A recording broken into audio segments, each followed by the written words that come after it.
तुम्हारे अपने भारत में ही कुछ राज्यों में हिंदू अल्पसंख्यक हो गया। बांग्लादेश की घटना भूल गए? कश्मीर से हिंदू खदेड़े गए तो भाग गए हिंदू। क्यों भाग गए? क्योंकि हिंदुओं ने लड़ना छोड़ दिया। पूजा करते हो हनुमान जी की और लड़ना आता नहीं है, भाग गए पूछ दबा के, भागो भागो भागो। कहां आए भागकर? अरे लड़कर मर ही गए होते। बांग्लादेश से भगाए गए तो भारत आओगे, पाकिस्तान से खदेड़े गए तो भारत आओगे, कश्मीर से खदेड़े गए तो भारत के कोने कोने में जाओगे। बताओ जरा, जिस दिन भारत से खदेड़े जाओगे कहां जाओगे? इसलिए अपने धर्म के लिए लड़ना तो सीख लो ना। मुसलमान इस मामले में बढ़िया है, वो लड़ना जानते हैं, वो लड़ना जानते हैं। और तुम लड़ना, जो लड़ना जानते हैं वही तो जीतेंगे, जो लड़ना जानते ही नहीं खाक जीतोगे तुम।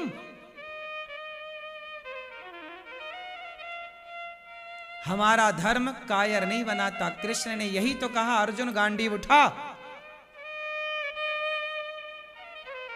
अर्जुन गांडीव उठा, लड़।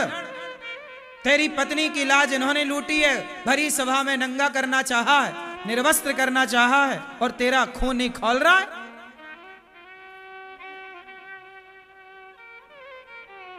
लड़ना पड़ता है। मेरी मां झांसी की रानी को लड़ना पड़ा कि नहीं? बोलो हां। दुर्गावती को लड़ना पड़ा कि नहीं? बोलो हां।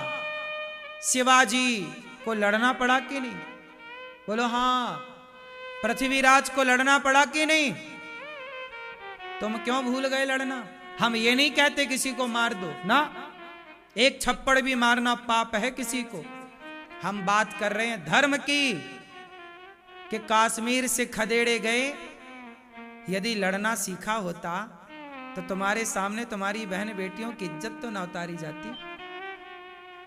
उस वक्त के लिए तैयार रहो। कल को यदि ये देश में भी यदि बांग्लादेश जैसी स्थिति भई और कश्मीर जैसी स्थिति दोहराई गई, तब की तैयारियां क्या हैं ये बताओ। बोलो, क्या गुरु गोविंद सिंह जी को नहीं लड़ना पड़ा? उनके बच्चों को दीवार में चुनवाया नहीं गया? फिर अपने अधिकारों के लिए लड़ना पड़ता है साहब। बिना लड़े ना राम का गुजारा हुआ ना कृष्ण का। तुम्हारा कैसे होगा?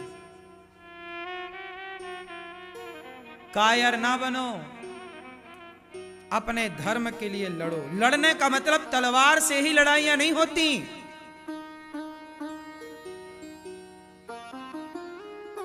क्रिश्चियन लोग लड़ रहे हैं, उन्होंने लड़ना सीखा है। भारत में मुट्ठी भर क्रिश्चियन थे, पर उन्होंने कोई तलवार नहीं उठाई और बिना तलवार के हिंदुओं के हाथों में बाइबल पकड़ा दी। गांव के गांव हिंदुओं के धर्मांतरण हो गए। क्या ये लड़ाई नहीं है?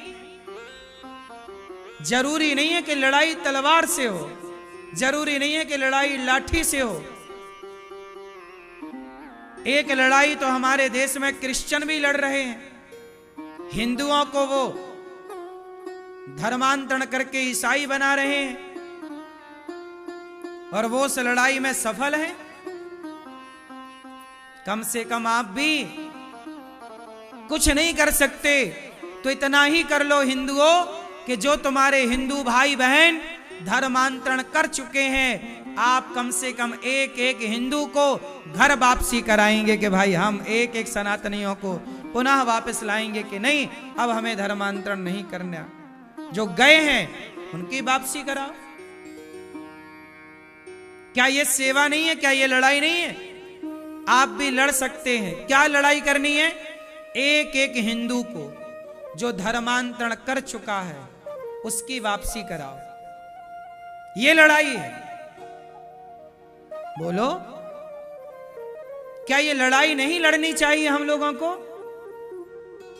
नहीं लड़ोगे तो देख लेना, भारत में भी बांग्लादेश जैसी स्थितियां होने में देर ना लगेंगी। बांग्लादेश की वीडियो, बांग्लादेश की स्थितियां तो तुम्हें पूरी पूरी ना दिखाई गई ना सुनाई गई। पकड़कर जीभ काटी गई हिंदुओं की, उंगलियां काटी गई, पहले उंगली फिर हाथ, फिर ये तड़पा तड़पा कर मारा गया, उल्टा लटका कर। सरेआम बहन बेटियों के साथ बलात्कार हुआ, बांग्लादेश में हुआ।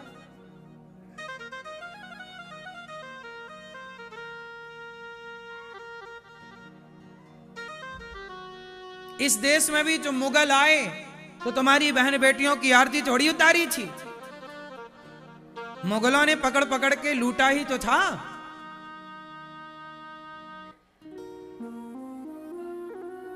ये देखो, मेरा घर सुरक्षित है ना, इससे काम ना होगा। मेरा घर सुरक्षित तब है जब मेरा देश सुरक्षित है। आपको लगता है कि भारत अब सुरक्षित है? बोलो। लड़ाई की जरूरत नहीं है। खुलेआम लोग तुम्हारी चैन चुरा के भाग जाते हैं, मोबाइल चुरा के भाग जाते हैं। कोई महिला गिर जाए, मर जाए, कोई परवाह नहीं, चोर लूट के बैग पर्स लूट के ले जाते हैं। बेटियों के साथ बलात्कार हो रहा है।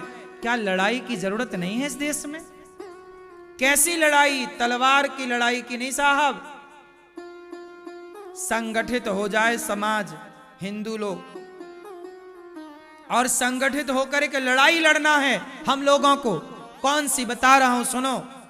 आज हमारे भारत के हर बड़े शहरों के चौराहों पर भीख मांगने वाले आपको 10-20 बच्चे मिल जाएंगे।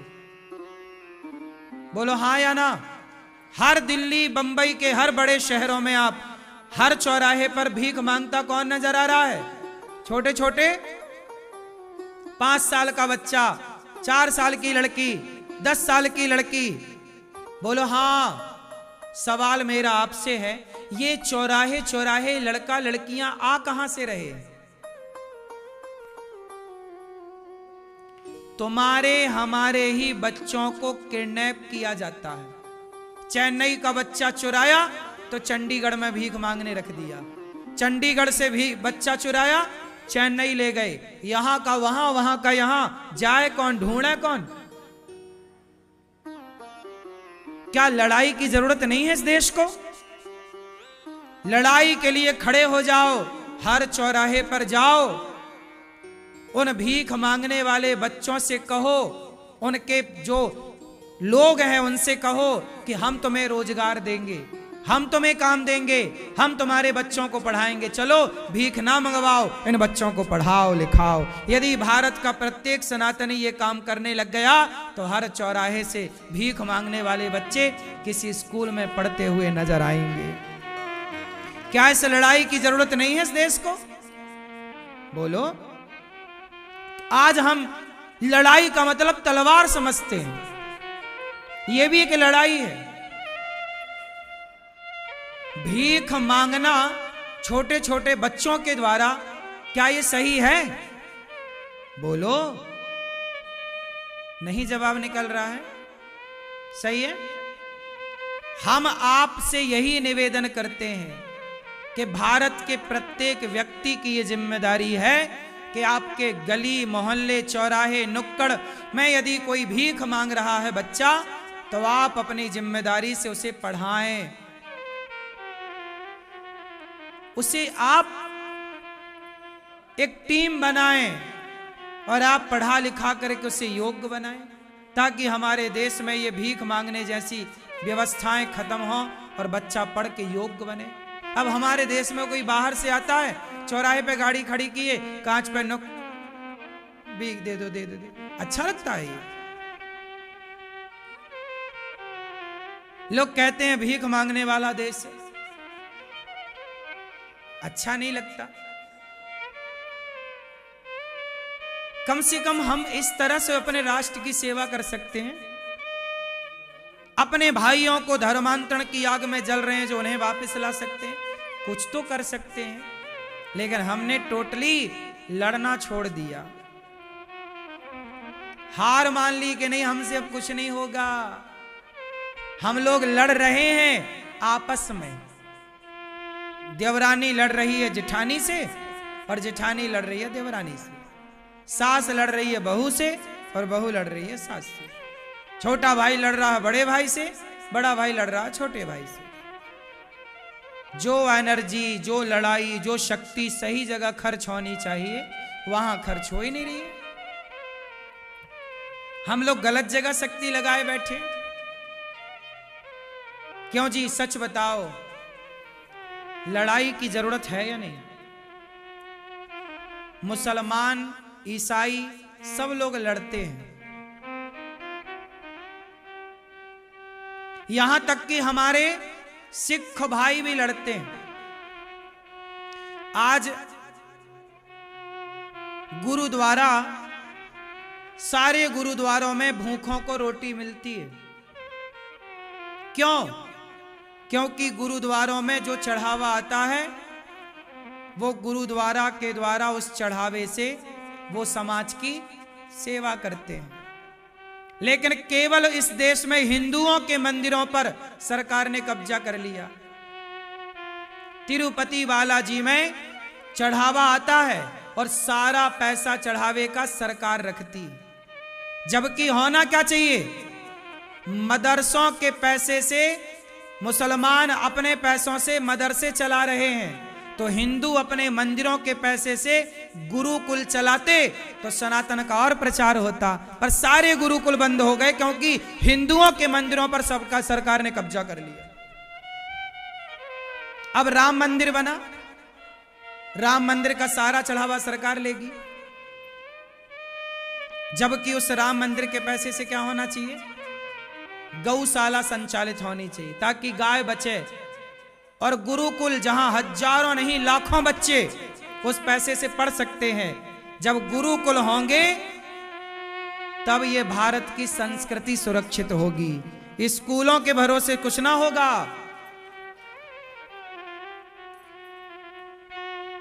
आज तिरुपति बालाजी में आपने सुना कि लड्डुओं में मिलावट हो गई।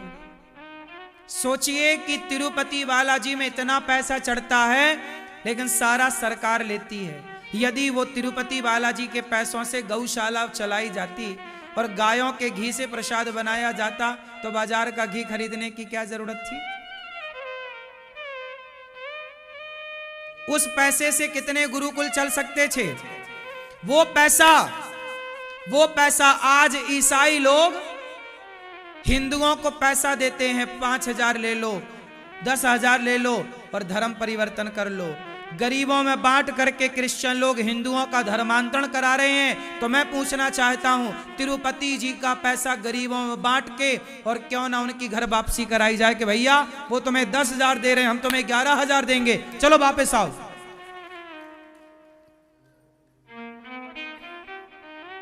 तिरुपति बालाजी का सारा पैसा सरकार रख रही है। उस पैसे से लाखों हिंदुओं की घर वापसी हो सकती है, हाँ या ना? लड़ाई कोई लड़ने को तैयार नहीं है।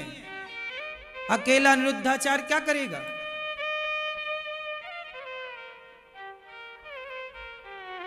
जो पैसा मंदिरों का, अब बताओ मदरसों का पैसा सरकार को जाता है क्या? चर्च का पैसा सरकार को जाता है क्या? गुरुद्वारों का पैसा सरकार को जाता है क्या? केवल हिंदू मंदिरों का। सवाल है क्यों? उस पैसे से गरीबों की सेवा करी जाए, जो धर्मांतरण कर चुके उनको बांटा जाए। बोलो हां। गौ सेवा की जाए, जो गाय सड़क पे मर रही है। सब कुछ सरकार को रखना है। तो रखना है तो फिर मदरसों का भी रखो, चर्च का भी रखो।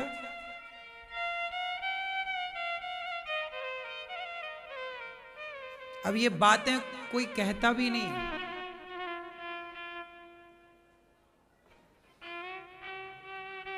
किसे फिक्र पड़ी है इस देश की? सबको अपनी लुगाई लड़का में मस्त हैं, सब अपने बच्चे परिवार में खुश हैं। लेकिन याद रखना देर ना लगेगी। जब हिंदू घटता चला जाएगा धर्मांतरण की आग में, एक दिन तुम्हारे घर तक भी वो लोग पहुंचेंगे। तलवार की दम पर या धर्मांतरण करना पड़ेगा तुम्हें या कुछ और दम पर। आज यदि तुम श्यामलाल हो तो कहीं तुम्हें भी कल को धर्मांतरण जबरदस्ती करवाया तो क्या करोगे? क्या नहीं करवाया गया मुगलों के द्वारा तलवार की दम पर?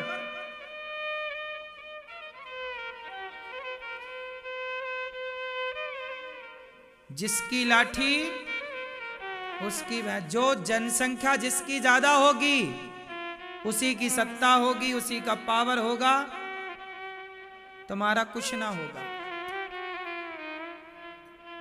इसलिए जाग जाओ तो जाग जाओ हिंदुओं, अपने अधिकार की लड़ाइयां लड़ सको तो लड़ लो, नहीं तो फिर जो हो रहा है देखते रहो तमाशा।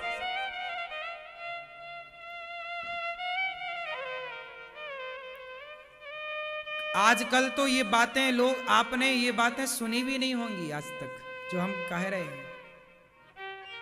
हाँ, कोई नहीं कहता, सबको डर लगता है इन बातों को कहने से।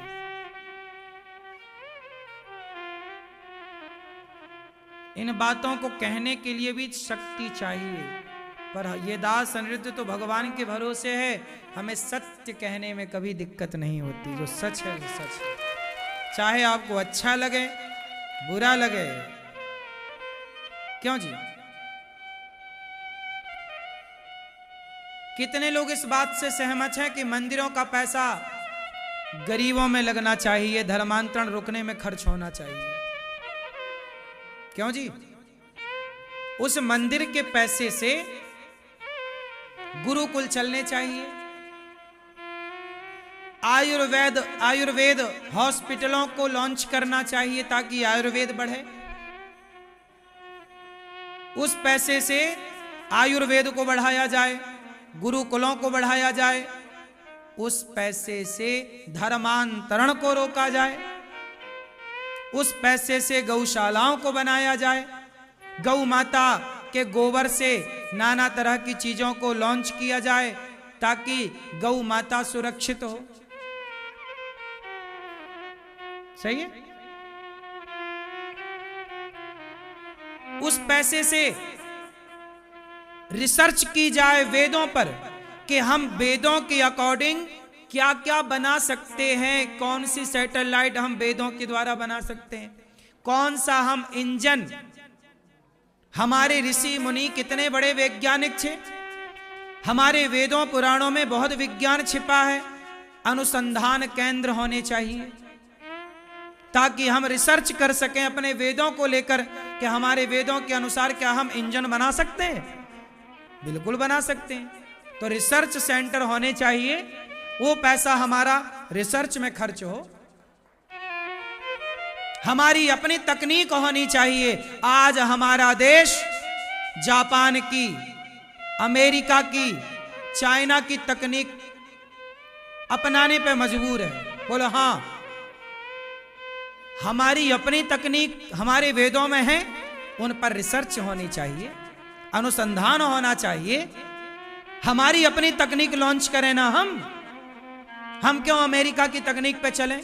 हम क्यों जापान की और रसिया की तकनीक पर चलें? हमारी अपनी भी तो तकनीक होनी चाहिए। क्यों मेरी मां? इसके लिए चाहिए कि जो मंदिरों का पैसा सरकार रखती है वो पैसा इस जगह खर्च हो। कितने लोग सहमत हैं मेरी बात से?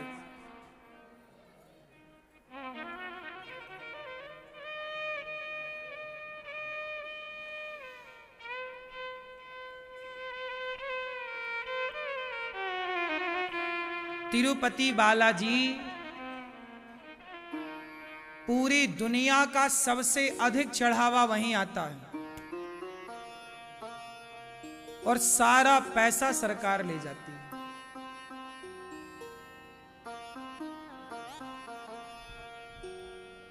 क्या हिसाब है उस पैसे का? उस पैसे से सरकारें जो मदरसे हैं ना, मदरसों को सहयोग करती हैं सरकारें। हिंदुओं का पैसा मंदिरों का कहां डोनेट करती है सरकार? मदरसों को। पता है आपको? हज जाने में सब्सिडी मिलती। हज, भारत में मुसलमान हज करने जाता है, उसे क्या मिलती है? छूट। हिंदुओं के मंदिर का पैसा मुसलमानों के हज में खर्च होता है। सोचो, ऐसा छोड़ी षड्यंत्र चल रहा इस देश में, तुम्हें कुछ पता ही नहीं है। हज करे मुसलमान तो उसे छूट मिलती है, और तुम तीर्थ यात्रा करो तो तुम्हें टैक्स देना पड़ता है, सब चीज का टैक्स।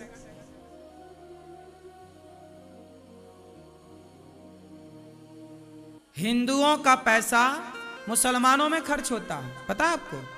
मंदिरों का पैसा उनकी हज में खर्च हो रहा है। सरकार को ये सारी व्यवस्थाएं बदलनी चाहिए।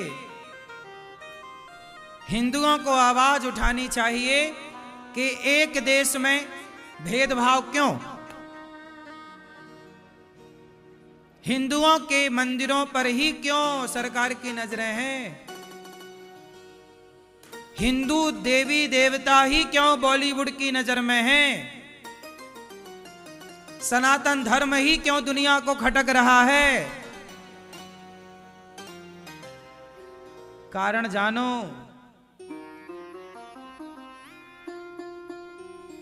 अभी प्रयागराज के कुंभ में मुसलमानों ने कह दिया ना कि यहां हमारी जमीन है वक्फ बोर्ड की।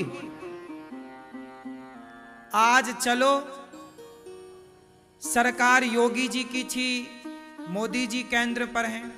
कल कोई मुसलमान सत्ता पर होता और ये लोग कह देते कि वक्फ बोर्ड की जमीन है, तो सरकार यदि उनकी होती तो वो तो कहे थे और कर भी लेते।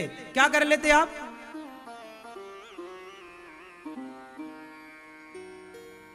आज चलो, मोदी और योगी हैं, सत्ताएं तो बदलती रहती हैं।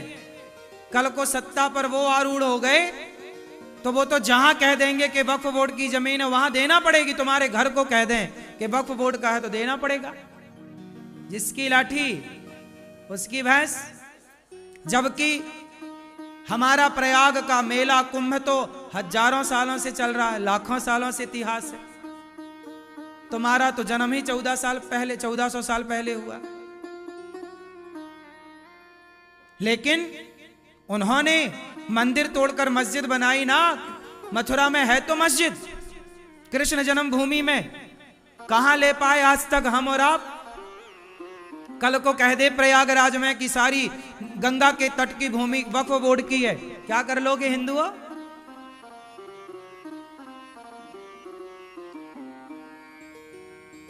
इसलिए वर्तमान जो सरकार है, इन सरकारों से उम्मीद है कि आप लोग रोक दीजिए। आज इस देश की सबसे बड़ी समस्या है जनसंख्या। क्या समस्या है? बढ़ती हुई जनसंख्या। कंट्रोल नहीं हुआ तो बांग्लादेश जैसी स्थिति यहां होने में देर ना लगेगी।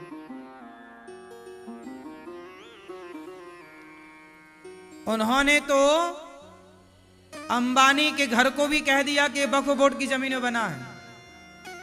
हाँ या ना?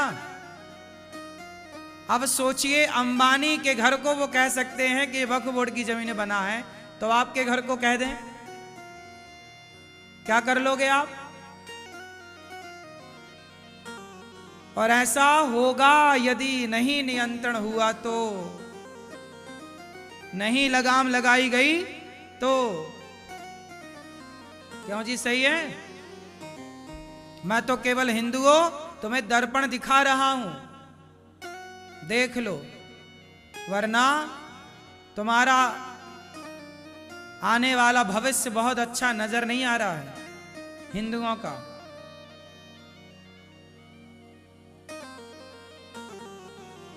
इसलिए कहता हूं लड़ना सीखो अपने धर्म और अपने अधिकार के लिए। लड़ाई का मतलब तलवार नहीं, मैं बार बार कह रहा हूं। लड़ाई का मतलब अपने सनातन को मजबूत करने की लड़ाई लड़ना है, अपने सनातन को स्ट्रांग बनाने की लड़ाई लड़नी है।